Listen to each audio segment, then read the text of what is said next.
Le DaFresh Morning, c'est 104.5 tonnes de bonne humeur. Tous les matins sur Urban FM. La meilleure radio de la capitale. La meilleure radio de la capitale. On avec Elvis. Elvis, bonjour. Bonjour DaFresh. J'espère que tu as passé un bon week-end. Oui, j'ai passé un bon week-end. On parle de sport, on parle de quoi? On parle de sport, c'est lundi. On va faire le tour du monde de sport. On va démarrer le sport pour parler de la Formule 1. La Formule 1, le week-end, il y a eu le Grand Prix du Japon. Et aujourd'hui, on sait désormais qui est le champion du monde de cette discipline sportive. C'est l'Hollandais Verstappen. Verstappen qui a remporté pour la deuxième fois le Grand Prix de Formule 1. Hamilton a arrêté. Non, Hamilton est là, mais sauf que là, ça a changé. Ce n'est plus Mercedes, c'est maintenant Red Bull. Donc aujourd'hui, c'est Red Bull qui gigue. Donc Max Verstappen qui a remporté... bien sûr. Ils ont déjà des voitures. Bien Oui, sûr. Red Bull, il y a l'écurie Red Bull. Il y a une écurie, mais est-ce qu'ils ont des voitures? Mais ils ont remporté Quand le tu achètes la voiture, tu mets le drapeau de Red Bull. Ils ont remporté... Je sais que souvent ils sont sponsors, mais... Non, ils ont l'écurie Red Bull, genre des gens... Bien sûr, ils ont l'écurie Red Bull et c'est Max Verstappen, l'Hollandais, qui a remporté son second championnat du monde 2022. Avec quelle voiture? Avec évidemment Red Bull. Donc l'année dernière, en 2021, il avait pris le dessus sur Lewis Hamilton qui avait remporté en 2020 avec l'écurie Mercedes. Donc Max Verstappen qui a remporté en 2021 avec Mercedes et avec Red Bull autant pour moi. Et aujourd'hui, il remporte encore toujours avec Red Bull. Donc le champion du monde est désormais connu. C'est Max Verstappen au niveau de la Formule 1. Ce n'est plus Lewis Hamilton. On va là maintenant C'est parce que Lewis ne veut plus, il a tout gagné. Ouais, bon après... On peut aussi maintenant venir parler. Il faut quand aussi... Lewis parlait, Verstappen ne parlait Oui, pas. bien sûr, Lewis Hamilton, c'est 4 fois champion du monde de Formule 1 d'affilée, 2017, 2018, 2019, 2020. Il faut comprendre que derrière, les autres aussi travaillent. On se souvient du clash qu'il y avait au sein de Mercedes en 2016 où il y avait Lewis Hamilton et le jeune allemand Nico Rosberg qui avait remporté en 2016 et un an avant c'est Lewis Hamilton qui avait remporté en 2015. Donc Lewis Hamilton a montré sa suprématie. Ça montre derrière que les autres travaillent, ça montre derrière que les autres écuries à part Mercedes aussi se mettent au travail pour remporter ce championnat du monde. D'où aujourd'hui le fait que Max Verstappen a remporté son second titre de champion du monde après le titre 2021. Il remporte ce titre 2022. Nous allons faire un tour du côté du tennis pour parler de Novak Djokovic qui pour cette année 2022 a connu beaucoup de problèmes. Il a raté l'Open d'Australie, le Grand Chelem, après il n'a jamais été vacciné. Donc celui-ci participe à d'autres tournois. C'est vrai que le tennis, ce n'est pas seulement les 4 grands chelems qu'on connaît, c'est-à-dire l'Open d'Australie, l'US Open, l'Open de France, Roland-Garros et le Wimbledon. Il y a encore d'autres tournois d'envergure qui te permettent d'engranger des points et de toujours remporter les titres. Donc Novak Djokovic qui a remporté le tournoi de tennis d'Astana, c'est son 90e titre. Son 90e titre ATP en simple. Donc sur les 90 titres en simple, il a 21 titres de Grand Chelem. Je l'ai rappelé ici là lorsqu'on a parlé de la retraite de Roger Federer qui a remporté 20 titres de Grand Chelem. Alors Novak Djokovic, lui, il en a 21 et le recordman, c'est Rafael Nadal avec 22. Donc à part les 21 titres de Grand Chelem de Novak Djokovic, il a aussi remporté encore d'autres titres. Donc lorsqu'on fait le cumul, il a 90 titres qu'il a remporté en simple. Nous allons faire un tour du côté du basketball pour parler de la BAL, la Basket African League. C'est aujourd'hui, je pense qu'il se retrouve déjà du côté de l'aéroport national Léon-Mba, l'équipe de Libreville Espoir Basketball qui va se déplacer pour aller jouer les éliminatoires de la BAL. Je rappelle que ces éliminatoires se jouent en 2 phases. Donc pour cette première phase, qui va se jouer du côté du palais de sport de Yaoundé. Nous avons As Vita Club de Kinshasa, nous avons Noves Eva Basketball de la Guinée équatoriale, nous avons Espoir Basketball du Gabon et nous avons Bangui Sporting Club. Donc ce sont ces 4 équipes qui vont jouer 3 matchs et au sortir de là, le premier sera qualifié. Puisque c'est le Cameroun qui reçoit, les Fab du Cameroun sont déjà qualifiés pour le deuxième tour. Et derrière, il y a, on ne va pas dire une frustration, mais il y a une nouvelle qui vient de tomber. Stéphane Lass, le basketteur gabonais qui a joué du côté de la NBA, qui a joué au niveau de Golden State à Miami, qui a remporté beaucoup de titres, normalement est qualifié pour jouer avec cette équipe d'espoir bébé. Mais il s'avère que depuis 2 jours, celui-ci ne s'est pas présenté à l'entraînement et il y a un petit couac au niveau de l'harmonisation pour son déplacement. Donc on ne sait pas est-ce que Stéphane Lass va aller avec l'équipe de Espoir bébé pour ce voyage qui doit se passer aujourd'hui où Stéphane Lass va rester. Mais ce qu'on sait, c'est que pour ce tournoi-là, il y a 12 joueurs qui sont qualifiés. 12 joueurs qui sont qualifiés. Donc, si Stéphane Lass n'y va pas, ce sera 11 joueurs que l'équipe d'Espoir Basketball va emmener. Maintenant, si l'équipe d'Espoir Basketball, après le désistement de Stéphane Lass, je parle au conditionnel, veut remplacer un autre joueur, ils devront payer $1000 d'amende.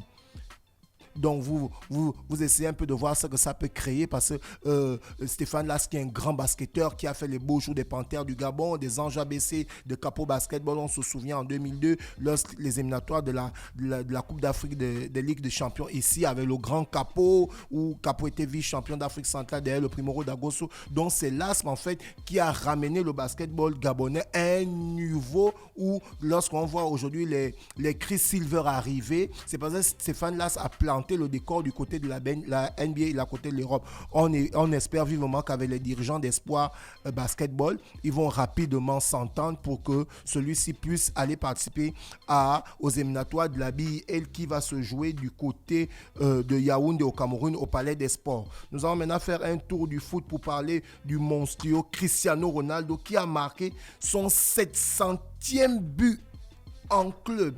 Donc ça fait 700 buts que Cristiano Ronaldo a marqué le week-end dernier. Donc c'est en club. Donc c'est dire que Cristiano Ronaldo c'est vraiment un monstre. On nous dit bon Pelé a marqué 1000 buts.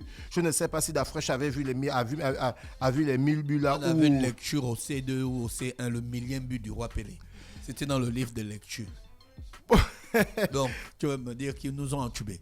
En tout cas, Cristiano Ronaldo, c'est l'homme qui a marqué le plus grand nombre de buts dans l'histoire du football. Bien sûr, face à Everton, Cristiano Ronaldo a marqué le but de la victoire. Donc, il a marqué son 700e but en club. Donc, Cristiano Ronaldo, aujourd'hui, qui continue à rentrer dans la légende parce que c'est vraiment, vraiment une légende vivante quand on parle des joueurs en club. Parce que 700 buts en club, c'est pas rien, quoi. C'est carrément une machine. Nous allons rester toujours dans le football pour parler du buzz qui s'est passé au niveau d'Internet. En fait, l'ancien capitaine de la sélection espagnole et du Real de Madrid, Iker Casillas.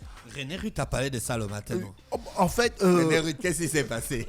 À un moment, il est revenu sur MC Sport. Ça a été annoncé que son compte a été piraté. D'accord. Donc du coup, on ne sait pas si ça a été réellement piraté ou pas, mais ce qu'on sait, c'est qu'il a annoncé qu'il faisait partie de la communauté LGBT. Il a fait son coming out, comme on en a parlé la semaine dernière. Donc, est-ce que le compte a été véritablement piraté ou il voulait nous dire déjà en amont qu'il fait partie de la communauté LGBT? Mais là, selon RMC Sport, Iker Casillas a enflammé la planète de foot en affirmant sur Twitter être gay, avant de supprimer son tweet 1 heure plus tard. Karl Puyol, lui aussi, avait répondu « Il est temps de raconter notre histoire ». Après, RMC Sport revient. En réalité, c'était une blague de très mauvais goût. Soit c'est une blague, soit on a piraté le compte. Il y a quelque chose d'insolite qui s'est passé en Angleterre. J'ai regardé ça sur un site de foot où il y a une pétition qui a été signée contre Haaland. Et la pétition a reçu 2 millions de signatures pour l'expulser du championnat. Est-ce que c'est normal? C'est pas normal. Non, c'est pourquoi on dit que c'est insolite. Mais les gars ont quand même récolté 2 millions de signatures. Après, ils ont supprimé. Pour faire expulser Haaland du championnat anglais parce qu'on dit que c'est pas un être humain normal. C'est un buteur, c'est une machine. René Ruth en a fait ici le clash avec Mbappé. On a constaté que lui, c'est une machine. Et je l'avais souligné ici que quand on voit le jeune Haaland, on voit l'efficacité du grand Ronaldo de Sousa Faria au niveau de l'efficacité des buts. Et on voit la puissance de Zlatan Ibrahimovic. Donc, c'est dire que ce jeune-là, il est très, très fort. Le week-end, City a battu Southampton 4-0 et il a encore marqué. Donc, en fait, c'est vraiment une machine de guerre en termes de but, en fait, en termes de l'efficacité. Et ça se voit aujourd'hui. On a souligné le match face à l'Honduras, la Norvège, 12-0, il a mis 9 buts. On en a encore parlé du match contre les enfants, où il va à une œuvre caricative, mais il marque. Il ne s'approprie même pas le fait qu'il est avec des enfants, en fait, qu'il est venu, genre, soutenir. Non, lui, son objectif, c'est qu'il doit marquer. En fait, c'est une véritable machine. Est-ce que ça veut dire que City va tout rafler cette année? Bon, on ne peut pas déjà annoncer les couleurs, mais... Pourquoi tu ne penses pas? Je ne pense pas, parce que il revient d'où, d'ailleurs? Depuis que City a Il commencé... revient de Dortmund. Est-ce que Dortmund a tout raflé? Bon, il n'avait pas la même énergie, le même collectif autour de lui. Mais il avait la même énergie, c'est le même. Non, le même collectif. Il n'avait pas le même collectif. Il n'avait pas le même de collectif. l'autre côté, à City, on tu est en as, début- tu as Kevin De On Bruyne. est en début de championnat. Mais tu peux pas comparer C'est à peu Dortmund. près une Tu trentaine peux de pas matchs. comparer tu l'année. peux pas comparer le collectif de Dortmund avec le collectif de City. C'est City pas a l'un des possible. meilleurs collectifs au monde. Bien sûr. J'ai pas dit que c'est la même Donc chose. le collectif peut t'aider à évoluer aussi. Oui, Tout mais à fait. Est-ce que Et Pep Guardiola avait véritablement besoin d'un avant-centre après le départ de Kun Agüero. Et aujourd'hui, il a trouvé cet avant-centre parce que la venue de l'an, il est en train de battre tous les records. ils sont en quelle position? Parce que j'ai pas suivi le classement. Ils ne sont pas en tête du classement parce que Arsenal aussi est en train de faire une magnifique saison. Arsenal qui a battu Liverpool 3-2. Donc, du coup, Arsenal est en tête avec 24 points. City est deuxième avec 23 points. Tottenham est troisième avec 20 points. Nous, du côté de Chelsea, on est revenu au top 4. Tu es déjà à Chelsea? Bien sûr. Pourquoi? Aubameyang. Comment vous avez fait pour arriver à... Non. Vous n'êtes pas les supporters de Chelsea, non. vous êtes les gars du PSG. Non, Toi, je tu suis supportes PSG. Marseille. Qui Non, t'a dit lui que nous suit sommes les Aubameyang. supporters de Chelsea? Je t'ai dit que je Lui suit supporte Aubameyang. Aubameyang. Quand il voyage, je suis dans la valise. Est-ce que tu vois? On permet. Donc, quand Aubameyang arrive à Chelsea, je suis à Chelsea. Quand il partira, là, j'entends des bruits, il va aller au PSG durant le mercato. Non, il est en d'été. négociation en ce moment avec les dirigeants du PSG. Il paraît qu'il n'est pas en négociation, mais il y a quelqu'un qui lorgne Aubameyang, ou c'est l'équipe d'Aubameyang qui lorgne le PSG. Mais toujours est-il que là... Ah, d'accord, j'ai vu cette information. Voilà. Les patrons du PSG vont prendre un attaquant de Chelsea. Voilà. Mais Oui. non, Donc c'est Aubameyang. En ce moment, ils sont en pleine négociation. semblerait que ça Il soit semblerait. Aubameyang. Mais il y a encore un autre mercato. Oui. Comment Non, ça? Il y a deux mercatos. Au CBS début de Sport a saison. démenti CBS Sport, ils ont dit qu'il n'y avait pas de négociation. Non, mais tant qu'ils ne l'ont pas encore dit de manière officielle, on ne peut pas encore dire. Mais les négociations se font encore. À côté, il y a deux mercatos. Il y a le mercato du début de saison où l'UEFA donne une date au club de clôturer. Et il y a maintenant le mercato d'hiver, en fait, d'été. Où les joueurs peuvent être transférés où ils peuvent être transférés d'un club à un autre. Donc actuellement, c'est le buzz qui se passe au niveau de la toile parce que les dirigeants qatariens Partez avec Aubameyang. Je ne veux pas qu'on se supporte la même équipe. Mais au lieu de te réjouir, vous avez battu mes deux équipes.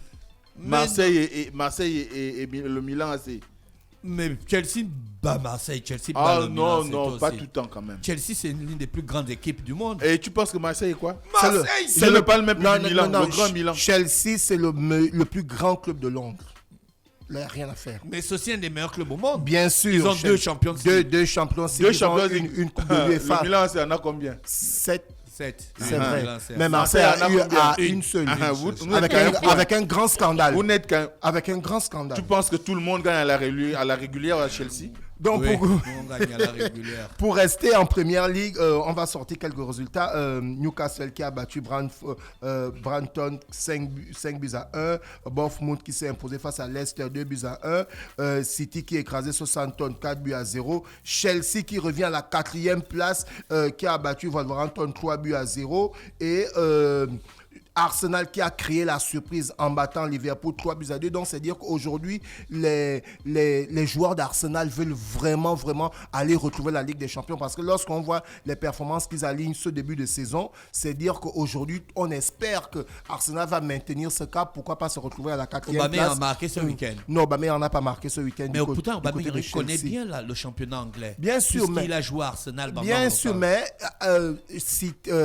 pour parler de Chelsea Chelsea a beaucoup de joueurs. Donc, il y a la Ligue des Champions qu'il faut remporter. Il y a la Première Ligue que Chelsea doit remporter. Parce que la dernière fois que Chelsea a remporté la Première Ligue, c'était en 2017 avec Diego Costa et Eden Hazard. Donc, ça fait 5 ans que Chelsea n'a rien remporté. Donc, pour Comment remporter... ça, Chelsea n'a rien remporté? Ça fait 5 Non, ans. On a gagné la Champions League en 2021. on parle de la Première Ligue. Depuis 7 ans, depuis 5 ans, Chelsea ne remporte pas la Première Ligue. En 2020, je dis, mais en 2021.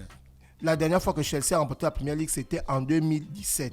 Maintenant, là, avec les nouveaux dirigeants, il faut aligner la victoire du côté de la Première Ligue, sachant qu'il y a le Boxing Day, parce que pendant que les autres clubs d'autres championnats sont en vacances, en Angleterre, ça joue pendant la Noël et pendant la bonne année. Il y a aussi la Ligue des Champions à les remporter. Donc, pour que le COD puisse avoir un groupe compétitif pour ces 2 compétitions, il faut faire une rotation. Voilà pourquoi, vous voyez, en Ligue des Champions, Pierre-Emerick a joué et en championnat, il a été reposé. C'est sûr que demain, pour les matchs de la Ligue des Champions, il va jouer donc...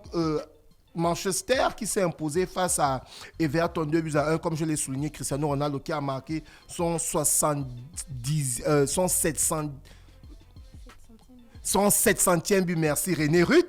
Donc ça sort le classement suivant. C'est l'âge. Arsenal en tête avec 24 points, City deuxième avec 23 points, Tottenham troisième avec 20 points, Chelsea 4e avec 16 points et Manchester qui revient 5e avec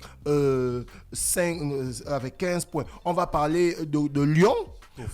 Pour finir, Lyon qui a viré son coach, Peter Bosz, si je prononce bien, et a signé le contrat avec Laurent Blanc. Laurent Blanc qui n'avait plus entraîné du côté de la Ligue 1 depuis 6 ans déjà. Donc Laurent Blanc qui fait son combat. Laurent Blanc par ailleurs qui avait déjà entraîné Bordeaux, où il avait été champion de France en 2009 et qui a entraîné le Paris Saint-Germain, où il a été 3 fois champion avec le Paris Saint-Germain. Donc Laurent Blanc qui entraînait du côté du Qatar, qui revient maintenant en Ligue 1 pour pouvoir ramener le niveau du Football Club de Lyon au haut niveau, parce que Lyon c'est quand même 7 titres de champion de France de 2002 en 2008. Donc Lyon qui cette année ne joue aucune coupe européenne, ni la Ligue des Champions, ni l'Europa League, ni l'Europa League Conférence. Donc aujourd'hui, on espère vivement que la signature de Laurent Blanc jusqu'en 2024 va permettre à cette équipe lyonnaise